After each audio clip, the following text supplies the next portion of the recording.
This is how you can start your own digital agency in 2024. Now, I want to be really, really clear that this is not going to be one of those videos where I show you the balance of my Stripe account to show you that already today I've made $10,000, $20,000, $30,000 or $50,000 and how you can easily do it as well with no money and no experience. And the reason for why I'm not going to be doing that is because those videos are just selling you false dreams that are about as helpful as a unicorn fart. Now, yes, you can start your own digital agency with nothing more than a good Wi-Fi connection and a laptop, but it does need a lot more elements than just a laptop and Wi-Fi. Because the reality is that for true long-term success, you need more than a laptop and a good internet connection. Because what you do need is some other skill sets. And the first thing is that you need to have a willingness to learn new skills. Now, especially if you don't have a skill set or experience around Google Ads or social media marketing or SEO or website design, you're gonna firstly need to master those skills or at least have a really strong working knowledge of all of those skills. Then you're also gonna need the discipline to continue to reach out to new clients facing rejection after rejection, especially in the early days where you're building up your portfolio and building up your sales funnels. You're gonna be rejected a lot more times than what you reach out and ask or approach people for taking on their digital marketing. And then finally, you just need the longevity to stay in the business week after week, month after month, year after year. Now, what I want to encourage you with, because I don't want to scare you away from this, because it is a great life and I'm living proof that if you stick to it and you continue to learn and refine the process, you can see great success in building your own marketing agency. And the reason why I know that is because over the past 12 years, I've gone from trying to start an agency in my little 3-bedroom townhouse with 2 kids and a third on the way, and putting in continual work week after week, month after month, and year after year to now where we manage and own a 7-figure brand. So I do want to encourage you that it can be done. And just in case we haven't met yet, my name is Aaron Young and I'm from Define Digital Academy. And in this video, I want to give you some practical steps so that you can start the journey if you do want to start your own digital agency in 2024. Right now, let's get started. The first thing you need to focus on is that you need to take the time to either learn Google Ads or one of the other disciplines, whether it be social media marketing, SEO, website design. And the reason why I see that this is really, really important, I know some people sell the models of just hiring freelancers and really not getting your hands dirty on any of the work. Now, I don't have a problem with that because as my business has grown, I do less and less campaign work as I've got more people on, but it is highly important that you have at least a basic understanding of how each of the platforms work.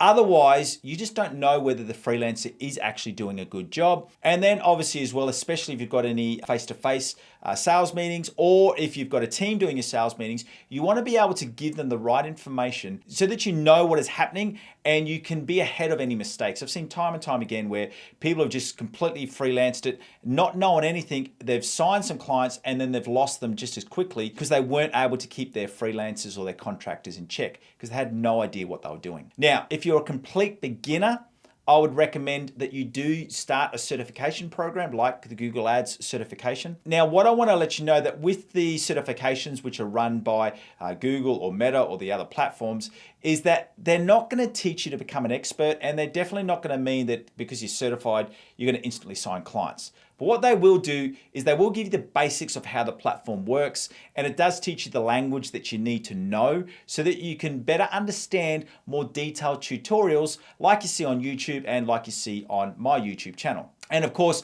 I'm not the only YouTube channel you can watch. There's plenty of other high quality channels that you can go through and watch to learn more and more. The only thing that I would say with that though, is just stick to a couple, because sometimes if you've got too many different voices, you can get more confused so that you don't really know what you're doing. So the first thing that I would say is that you do need to make sure that you're either mastering or you're having a core understanding of the different types of services that your digital agency will run.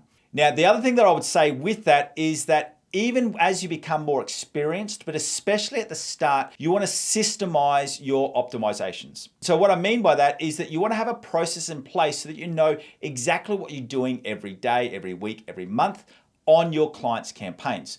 Now, the other reason for why adding in these systems is so great is so that if you do bring on a freelancer or a contractor, you're asking them to follow the same system. What that also means is if that contractor or freelancer leaves, you've got a body of work that the next freelancer or contractor can come in, and it makes the handover much, much easier. And to help you with that, I want to give you access to my Google Ads optimization checklist.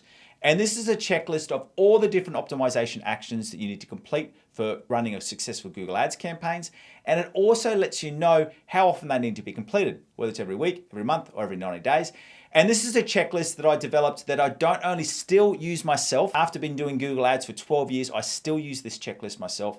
And this is also a checklist that I implemented into different digital agencies so that it would quality control the client work that their employees were doing for their clients. So if you want to get access to that checklist for free, all you need to do is to follow that link in the description below. And then the next step is, of course, you need to land your first client, or at least land a consulting or some freelancing jobs at another established digital agency. Now, I'm not going to underestimate how tough this is. This is going to be the hardest part of your journey, and that is signing your first client or getting your first freelance or your first contracts with another digital agency to white label some work. It is going to be tough. I'm not denying that at all. But what I want to do is I just want to list off some of the best ways of getting that first client, and this is what I did. And remembering here that you're really wanting to pick up your experience, so you're not looking to land that first $1 million client on day one. You're looking at building up a body of work and experience, and then as you get more experienced, you're increasing the amount that you charge and getting higher and higher level quality contracts. And that's how you grow the revenue in your agency. But as a starting point, I would firstly be reaching out to family or friends. Now, with family or friends, you can even be even more honest and let them know that you are starting, and you can even do a deal with them where you take on the management of their campaign, and they only pay you when you reach certain targets. So what it becomes a win-win. So it's lower risk. There is still some risk for the friend or family member, but you're being honest that you're starting to learn. And what you can do is when you reach some established targets, you can then charge them some management. Obviously, they're paying for the ads from day one, but that is a great way of getting your first client. Secondly, you can go into freelancer sites like Upwork or Fiverr or Freelancer. And what I would say there is that I would say that you do need to put a process in place for how you apply for these jobs. When I was starting out and growing, I set myself a rule that before I did emails or anything else, I was sending out at least 5 proposals a day. So the way that that averaged out is that every week I was sending 25 proposals or more, and that every month I was sending over 100 different proposals. Now, I was still only landing at that stage 1 or 2 contracts a month, and some of them were only short-term contracts. So, that conversion rate was at the start 1 or 2%. That's the kind of numbers that you will need to play with. And the good thing about that is, especially after you do that, for 2, 3, 4 months, you get better at your proposal writing. And then once you start seeing more and more positive results with your initial clients, you're then able to add that into your proposal. And you're basically building out some momentum with the success stories that you've already got. And then finally, there's good old-fashioned manual outreach or direct marketing. Now, I'm not going to touch on that too much because at the start, I would not recommend that until you've got a good body of work and you've got some more confidence. The reason being is because you're then looking at reaching out to people who aren't even looking at taking on digital marketing. So it is another step, and that's why I wouldn't recommend it at the start. Now, what I would also recommend, and a good balance is that if you can get 50 to 60% of your work done through white labeling or freelancing out to other digital agencies, what that means is that you can then cut out, 2 days a week where you're looking at building your own digital marketing agency. And this is what I did. And the reason why it is so beneficial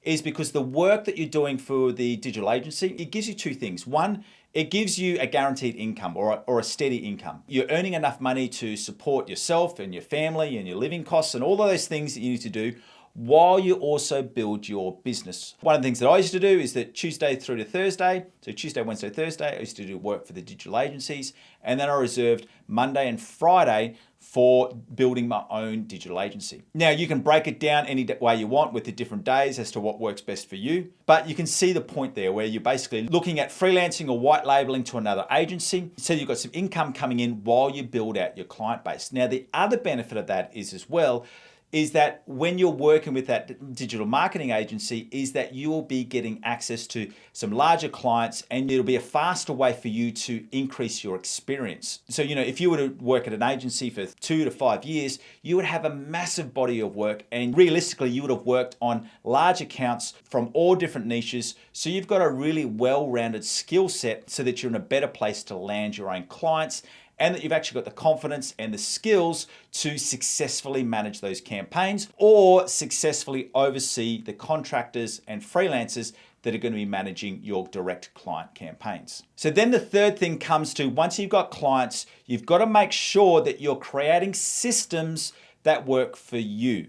And I really need to stress that these need to be systems that work for you. I'll give you an idea of what I did, but once again, it may not work for the way that you work or the way that you want to build your agency. But the core thing is that you have systems that work for you. So for me, as I mentioned before, I would do my outreach in the morning. Even before I did anything else, before I opened up email, before I did any direct client work or work within the agency that I was freelancing to, I was sending out those 5 proposals every single day, every single morning. So 25 proposals a week, 100 proposals a month. And then what I would do is that I would have that checklist. Remember, if you follow that link in the description below, you can get access to that optimization checklist. And what that did was that made sure that I knew that I was completing all the tasks for the actual campaign work. So the optimizations inside the Google Ads account, I was making sure that that was being completed. But then what I also did is that I also created a rough spreadsheet where I knew exactly what I was doing every day. So what that meant for me is obviously every morning I'd set aside my half an hour to an hour for manual outreach to get some more clients. Then on Mondays and Fridays, I focused on my own clients and my own agency clients. And then between Tuesday, Wednesday, and Thursday, I then did the white label or freelancing work for other agencies. Once again, you don't have to follow that exact schedule, but you do want to make sure that you have a schedule that you're going to be following so that every week you know exactly what you're doing.